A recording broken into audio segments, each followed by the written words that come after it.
Namaku Anissa. Aku seorang wanita karir yang sudah berusia 28 tahun.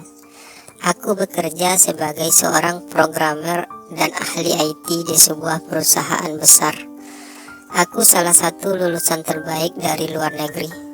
Sebagai wanita karir, aku memang belum menikah sampai saat ini. Beruntunglah aku tinggal jauh dari kedua orang tuaku, sehingga tuntutan untuk segera menikah hanya sering aku dengar dari ponselku. Meski kedua orang tuaku sangat ngotot agar aku segera menikah, namun aku selalu mengabaikan hal itu.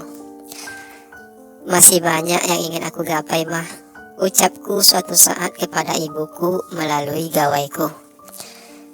Tapi menikah itu penting, Nis. Suara ibuku parau termakan usianya yang sudah kepala 6. Sebenarnya ibuku tidak terlalu memaksaku, mengingat aku adalah anak bungsunya. Kedua kakak perempuanku sudah menikah dan sudah memiliki anak. Hanya saja aku tahu kekhawatiran ibu karena aku tinggal di kota besar sendirian. Aku pasti bisa jaga diri mah. Mama gak usah terlalu mengkhawatirkanku. Suaraku berusaha selembut mungkin. Aku terkadang jadi jarang mengangkat telepon dari ibu karena aku tahu pasti ujung-ujung pembicaraannya adalah tentang menikah. Sebagai wanita yang masih lajang, tentu saja aku masih merasa punya banyak kebebasan. Namun aku tetap tahu batas. Aku juga tidak terlalu suka keluyuran ataupun berpesta dan berpoya-poya. Aku lebih sering menghabiskan waktu untuk bekerja. Di tempat kerja, aku punya beberapa orang teman yang rata-rata tentu saja sudah berkeluarga. Salah satu teman kerjaku yang paling dekat ialah Yudah. Yudah lebih tua 2 tahun dariku. Ia sudah menikah dan sudah punya 2 orang anak. Aku menjadi dekat dengan Yudah karena kebetulan kami berada di ruang yang sama dan kebetulan juga kami tinggal di perumahan yang sama. Jadi meskipun bukan di jam kerja, kami masih sering bertemu, terutama di pagi hari saat kami jogging bersama. Yudah tidak tampan, tapi ia punya senyum yang sangat manis. Tubuhnya cukup berotot dan terlihat atletis. Kami sering bekerja sama, terutama saat pekerjaan kami sedang menumpuk. Aku sering menemani Yudah untuk lembur. Hampir 2 tahun aku bekerja di perusahaan tersebut. 2 tahun pula aku dan Yudah sering menghabiskan waktu bersama. Pelan aku mulai merasa ada getar-getar aneh saat aku berada di dekat Yudah. Entah bagaimana, tiba-tiba saja aku merasa rindu bila sehari aku tak melihat senyum Yudah. Aku sekuat mungkin berusaha menepis semua rasa itu, karena aku tahu itu jelas sebuah kesalahan. Dulu ketika SMA, aku pernah jatuh cinta dan berpacaran dengan kakak kelasku. Cinta monyet itu hanya bertahan beberapa bulan. Lalu kemudian saat kuliah, aku juga sempat berpacaran dengan teman kampusku yang berbeda negara denganku. Tapi menjelang akhir-akhir masa kuliah, hubungan kami pun kandas. Sejak saat itu, aku tak pernah lagi benar-benar dekat dengan seorang laki-laki. Ada beberapa laki-laki yang berusaha mendekatiku, namun aku selalu menjaga jarak. Aku takut hubungan asmara hanya akan menghambat karirku. Namun semenjak dekat dengan Yudah, aku kembali merasakan sebuah rasa yang orang-orang sebut itu cinta. Ya, akhirnya harus aku akui kalau aku telah jatuh cinta pada Yudah. Waktu telah membuatku menyadari hal itu. Bekerja bareng Yudah, makan siang bareng Yudah, dan bahkan di waktu-waktu tertentu Yudah juga pernah nebeng bareng mobilku. Hampir setiap hari kami bertemu saat lari pagi di kompleks, membuat rasa itu kian kuat kurasakan. Aku berusaha sekuat mungkin memendam rasa itu. Aku tak ingin siapapun tahu, terutama Yuda. Meski kadangkala ada saat di mana perasaan itu mencuat di wajahku ketika Yuda dengan terang-terangan memuji hasil pekerjaanku. Aku tahu Yuda memujiku hanya sebatas rasa kagum kepada rekan kerjanya. Tapi rasanya hatiku selalu berbunga setiap kali melihat senyum Yuda yang manis. Berbulan-bulan aku berhasil menyimpan rapi semua rasa itu. Aku perlahan belajar untuk memupusnya. Aku tak ingin rasa itu kian berkembang, karena Yuda sudah mempunyai keluarga yang pastinya sangat ia cintai. Namun biar bagaimanapun, aku hanyalah wanita biasa. Aku bukan malaikat. Godaan untuk bisa sekedar bersama Yuda justru kian hari kian kuat kurasakan. Hingga pada suatu kesempatan, kami mendapatkan kesempatan untuk pergi keluar kota berdua. Sebenarnya itu adalah tugas kantor. Kebetulan perusahaan kami akan membuka cabang di kota lain. Kami berdua diutus oleh perusahaan untuk meninjau lokasi sekaligus memastikan keadaan di kota tersebut. Kami menginap di sebuah hotel, tentu saja dengan kamar yang berbeda. Kemungkinan kami akan menginap di hotel tersebut selama 3 malam. Karena kami sama-sama belum pernah sampai di kota tersebut, kami memutuskan untuk berkeliling di malam hari setidaknya beberapa jam sebelum kami tertidur. Aku yang memang telah jatuh cinta pada Yuda tentu saja merasa bahagia dengan semua itu. "Kamu cantik, Nis," ucap Yuda tiba-tiba saat kami duduk-duduk di sebuah bangku taman kota itu. Saat itu sudah hampir jam 10 malam. Aku menatap Yuda gugup. Yuda belum pernah melontarkan kalimat itu sebelumnya. "Kamu cantik dan pintar, Nis. Pasti banyak cowok yang menginginkan kamu. Tapi kenapa kamu tetap memilih untuk hidup sendiri?" Yuda melanjutkan kalimatnya melihat aku yang menatapnya penuh tanya. Aku refleks menunduk, mencoba menahan debaran di jantungku yang tiba-tiba saja menjadi tak karuan saat Yuda memujiku tadi. "Aku tidak pintar dalam memilih pasangan hidup, Yud," jawabku mencoba terdengar diplomatis. "Mungkin kamunya yang terlalu memilih, Nis," ucap Yuda lagi. Ia memainkan ponselnya. "Ah, enggak juga. Justru aku gak punya kriteria apa-apa dalam memilih pasangan," balasku sambil menyelipkan sebagian rambutku ke telinga.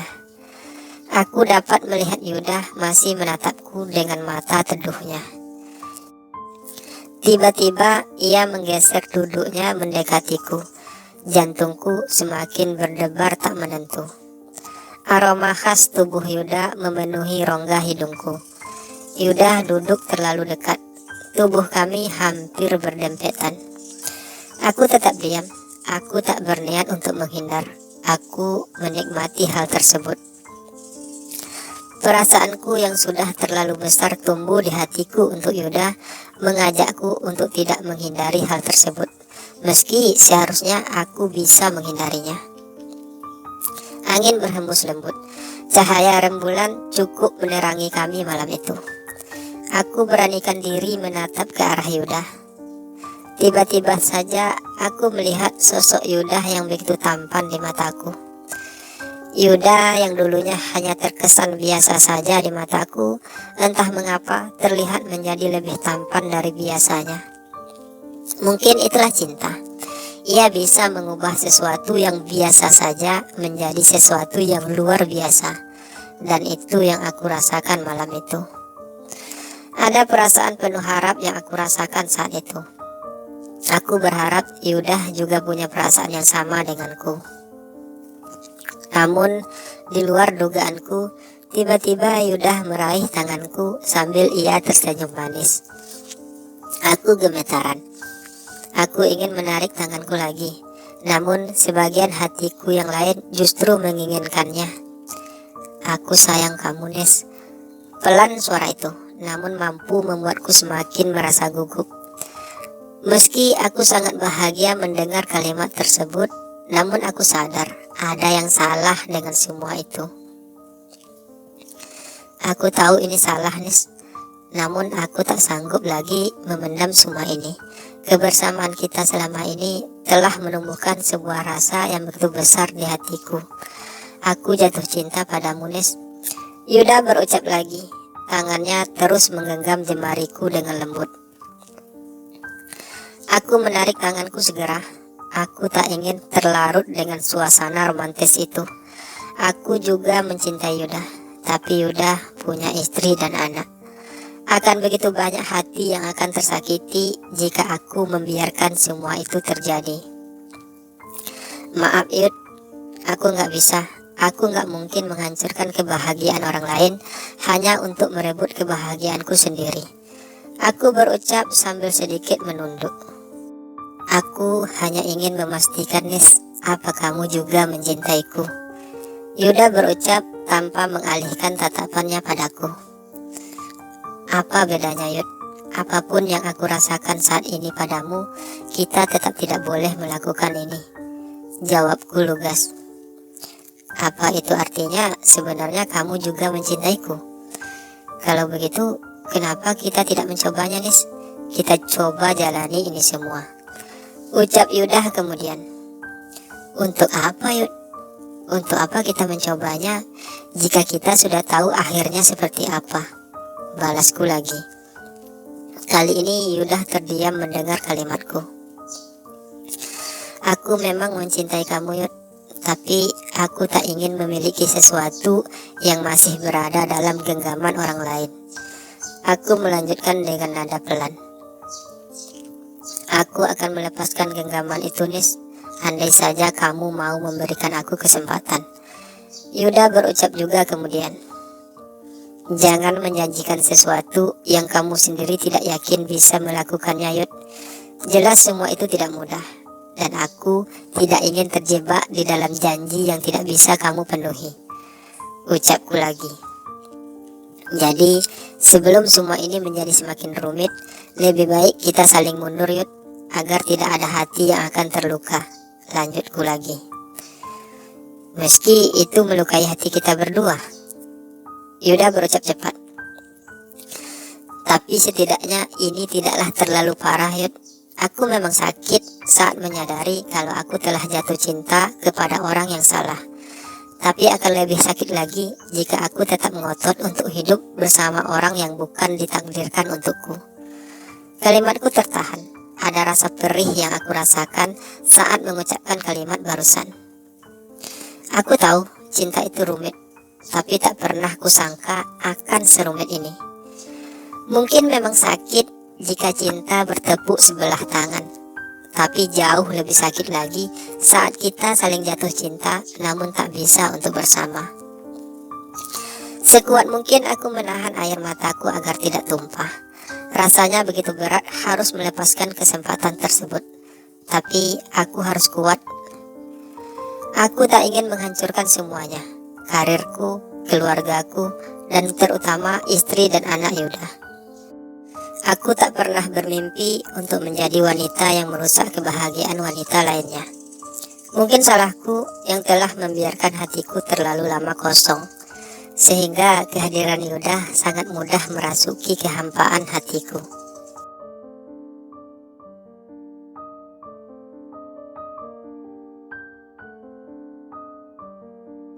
Hari-hari selanjutnya terasa begitu berbeda bagiku. Hubunganku dengan Yuda tak lagi semanis dulu. Ada jarak yang terasa begitu jauh di antara kami. Meski pekerjaan kami tetap terus memaksa untuk kami tetap saling bertemu. Aku berusaha bersikap biasa saja, meski hatiku terasa begitu perih menahan semua perasaan itu. Kenapa kamu selalu mengabaikanku? Tanya Yuda suatu saat ketika kami kembali terpaksa harus lembur berdua. Aku rasa semuanya sudah cukup jelas, Yud. Kita harus terbiasa dengan keadaan ini. Balasku pelan. Tapi sampai kapan kamu akan menipu dirimu sendiri, Nis? Sampai kapan kamu akan berpura-pura bahwa di antara kita tidak ada perasaan apa-apa? Tanya Yudah lagi yang membuatku terdiam. Aku tidak tahu sampai kapan semua ini akan terus terjadi. Aku tidak tahu sampai kapan aku sanggup menghindari semua ini. Aku juga tidak tahu apa sebenarnya yang aku harapkan dari semua ini. Hari-hari selanjutnya, Yudah semakin sering merayuku. Sebagai wanita biasa, aku tidaklah begitu kuat. Aku akhirnya menerima ajakan Yudah untuk bertemu dengannya di sebuah hotel. Aku benar-benar telah jatuh cinta pada Yudah. Ada keinginan yang besar untuk bisa memilikinya. Malam itu, kami berdua sudah berada di sebuah kamar hotel.